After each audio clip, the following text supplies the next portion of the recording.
Hello dear friends, welcome to our channel Bala study में आप लोग का स्वागत करता हूं। तो आज के इस वीडियो में हम करने वाले हैं क्लास 9th का ज्योग्राफी का चैप्टर 3। चैप्टर का नाम है अफवाह प्रारूप भारतीय भवन का है, ठीक ना। तो इस वीडियो में हम लोग दीर्घोत्तरीय प्रश्न करने वाले हैं, ठीक है। तो चलिए वीडियो को स्टार्ट करते हैं। स्टार्ट करने से पहले अगर आप चैनल पर नए होंगे तो चैनल को सब्सक्राइब कर लीजिएगा और वीडियो को लाइक कर दीजिएगा और साथ ही साथ दोस्तों के पास शेयर भी कर दीजिएगा। और वीडियो अच्छा लगेगा तो वीडियो को में कमेंट भी एक कर दीजिएगा, ठीक ना। कमेंट बॉक्स में एक कमेंट कर दीजिएगा, ठीक है। तो चलिए वीडियो स्टार्ट करते हैं। तो पहला क्वेश्चन है, भारत में नदी प्रदूषण क्यों गंभीर समस्या है, इससे किस तरह निपटा जा सकता है। तो इसका उत्तर हो जाएगा, मतलब पूछा जा रहा है, पहले समझे, प्रदूषण क्यों गंभीर समस्या, नदी प्रदूषण क्यों गंभीर समस्या है, इससे किस तरह निपटा जा सकता है। यानी इसमें मतलब बचने का उपाय भी पूछा जा रहा है, ठीक ना। कैसे हम लोग नदी प्रदूषण को बचा सकते हैं, ठीक ना। तो देखिए इसका उत्तर हो जाएगा, नदी प्रदूषण से तात्पर्य है नदियाँ जल के भौतिक, रासायनिक और जैविक गुणों में ऐसा परिवर्तन लाना कि उसके रूप, गंध और स्वाद से जीवों के स्वास्थ्य और कृषि उद्योग एवं वाणिज्य को हानि पहुँचे, ठीक ना। प्रदूषण ऐसे हो जाता है ताकि उसके मतलब रूप, रंग, ये सब सभी स्वाद, ये सब में सभी में चेंज हो जाता है, ठीक ना। जिससे कि जो मतलब हानि, मतलब जो स्वास्थ्य है या तो पशु वगैरह है, कुछ भी हो, मत्स्य हो, उस सभी को क्या पहुँचे, हानि पहुँचे, ठीक ना। तो नदियों का प्रदूषण मुख्यतः इन कारणों से हो सकता है। किस कारण से होता है ये देखते हैं, फिर इसके मतलब उपाय भी देखेंगे कि किस तरह से नदी प्रदूषण हम लोग रोक सकते हैं। तो पहले देखिए किस कारण से होता है ये देखिए। तो पहला देखिए कि नदी तट पर बसे गांवों और नगरों के मल मूत्र और कचरों को नदी में फेंका या गिराया जाना। जब हम लोग जो मतलब रहता है नदी किनारे, जो गांव ये सभी वगैरह जो नगर बसे रहते हैं, वो सभी का मल मूत्र ये सभी उसमें जाता है ना, फेंक दिया जाता है। इसके कारण से भी नदी प्रदूषण होता है। फिर दूसरा में कि चीनी, चमड़ा और तेल शोधक अन्य कारखानों के अपशिष्ट पदार्थों का नदियों में डाला जाना, इससे भी होता है। तेलवाहक जहाज़ों से तेल का रिसाव, इससे भी होता है, ठीक है। मरे हुए जानवरों और मानव शवों में नदी में प्रवाहित करना, ये सभी से क्या होता है, जल प्रदूषण होता है, ठीक ना। यानी कि नदी में प्रदूषण हो जाता है। कृषि कार्यों में रासायनिक खादों का प्रयोग और कीटनाशकों का छिड़काव, जिनके बहकर नदी में आ जाने से नदी जल का पारिस्थितिकी तंत्र बिगड़ जाता है और जलीय जीव मरने लगते हैं। यानी ये सभी से क्या होता है, नदी में प्रदूषण फैलता है। ये सभी में क्या फैलता है, नदी में प्रदूषण, यानी कि जल प्रदूषण हो जाता है, ठीक ना। ठीक है, अब इसको देखिए कैसे हम लोग मतलब प्रदूषण को रोक सकते हैं, प्रदूषण रोकने के उपाय। तो देखिए कि नदियों के किनारे कल कारखाने वाले उद्योग न स्थापित किए जाए। जैसे जो कल कारखाना, जैसे चीनी ये सभी का जो हो गया ना कारखाना, वो सब नदियों के किनारे नहीं बसाया जाए। फिर कम हो गया, नदियों में मल मूत्र, कचरे और अपशिष्ट पदार्थ गिराए जाने पर सख्ती से रोक लगाई जाए, ठीक है। और देखिए इधर हो जाएगा, ग में हो जाएगा, बड़े नगरों में भीड़ वाला घाटों पर शौचालय बनाए जाए तथा धोबियों के लिए अलग घाट की व्यवस्था की जाए। जैसे धोबी ये सभी भी क्या होता है, मतलब कहीं नदी देख रहा है तो नदी के बगले में खींच ले पूरा कपड़ा, नहीं। घ वाल में हो जाएगा, पशुओं एवं मानवों के शवों को नदियों में प्रवाहित करने पर प्रतिबंध लगाया जाए, ठीक ना। तो इससे हम क्या कर सकते हैं, प्रदूषण रोक सकते हैं नदी में प्रदूषण होने से, ठीक ना। तो ये था पहला क्वेश्चन, ठीक है। अब चलिए दूसरा नंबर क्वेश्चन देखते हैं। दूसरा नंबर क्वेश्चन है कि भारत के अर्थव्यवस्था में नदियों किस प्रकार योगदान करती है। अर्थव्यवस्था में नदियाँ किस प्रकार योगदान करती है। तो इसका आंसर देखिए हो जाएगा कि भारतीय अर्थव्यवस्था में निम्नलिखित तरीके से नदियाँ योगदान करती है। पहला देखिए कि ये सिंचाई के महत्वपूर्ण साधन है। भारत की आधी नदियों से निकली नहरों द्वारा सींची जाती है। भारत की जो आधी मतलब है ना खेत, ये सभी कैसे सींची जाती है, उसी से सींची जाती है, ठीक ना। जो उससे द्वारा जो नदियों से जो नहर निकलती है उसके द्वारा।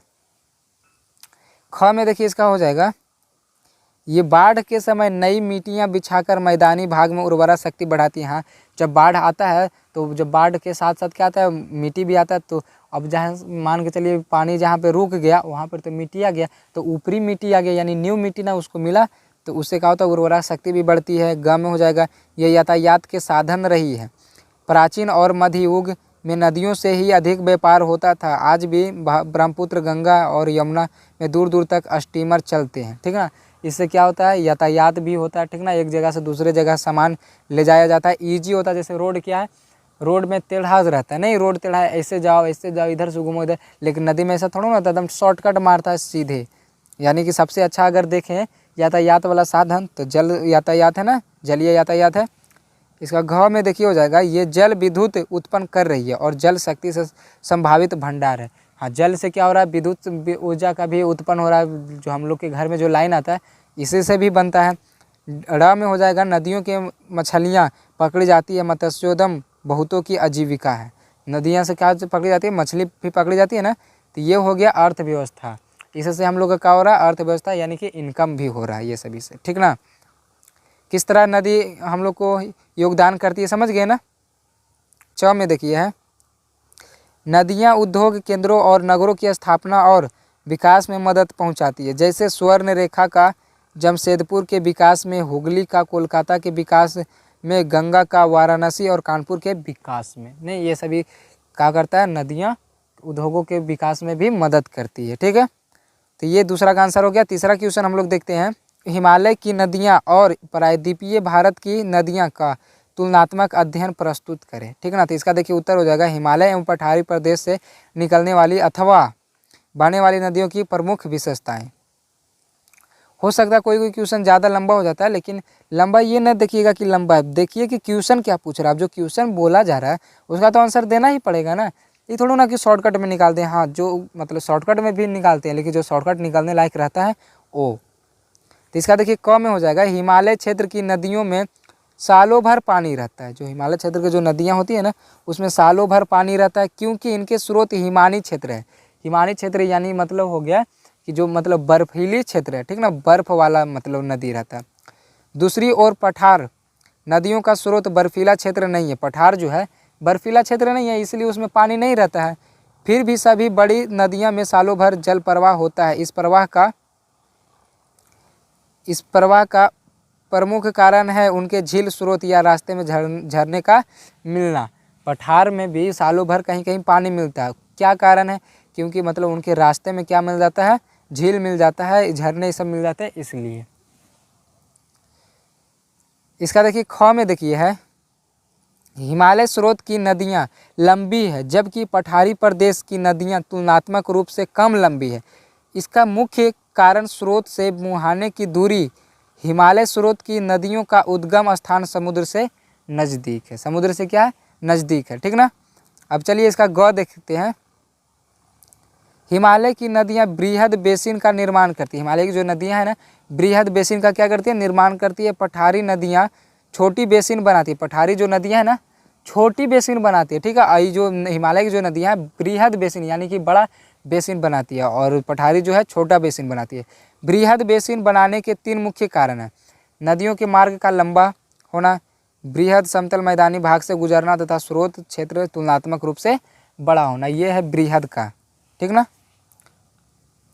अब देखते हैं घ में, देखते हैं हिमालय क्षेत्र की प्रायः सभी नदियाँ युवा अवस्था में हैं, जिससे उनकी अपार दानात्मक क्षमता अधिक है, ठीक ना। अधिक आयु वाली होने के कारण पठारी नदियों की अपार दानात्मक क्षमता कम है। जो मतलब पठारी है, पठारी जो क्षेत्र है, पठारी जो नदियां हैं उसकी अपार नादात्मक जो क्षमता है कम है, लेकिन जो हिमालय जो नदियां हैं ना, हिमालय से जो नदियां निकलती है ना, उसकी अपार दानात्मक जो क्षमता है वो क्या है, अधिक है। ड़ में हो जाएगा कि हिमालय क्षेत्र में भी घाटी अभी भी संकरी है, जबकि पठारी क्षेत्र में भी घाटी अभी खुली है। भी घाटी क्या है, अभी भी खुली है। तो ये हो गया तीसरा का आंसर। अब चलते हैं चौथा नंबर क्वेश्चन पे। तो चौथा नंबर क्वेश्चन देखिए है, भारत की नदी अपवहन तंत्र का वर्णन करें। मानव समाज के विकास में उनका योगदान है। क्या है योगदान, ये हमको बताना, ठीक ना। तो इसका आंसर देखिए हो जाएगा यहाँ पे, किसी क्षेत्र की प्रमुख नदी अपनी सहायक और अपहन नदियों समेत जो अपवाह के प्रतिरूप उपस्थित करती है उसे नदी प्रणाली कहा गया है।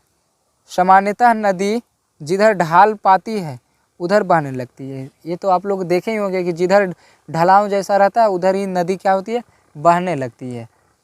अगर मान चलिए इधर से नदी आ रही है, इधर ढलाव मिल गया तो इधर चल जाएगी, और उधर ऊंचा तो ऊंचा पे थोड़ा ना चढ़ती है नदी।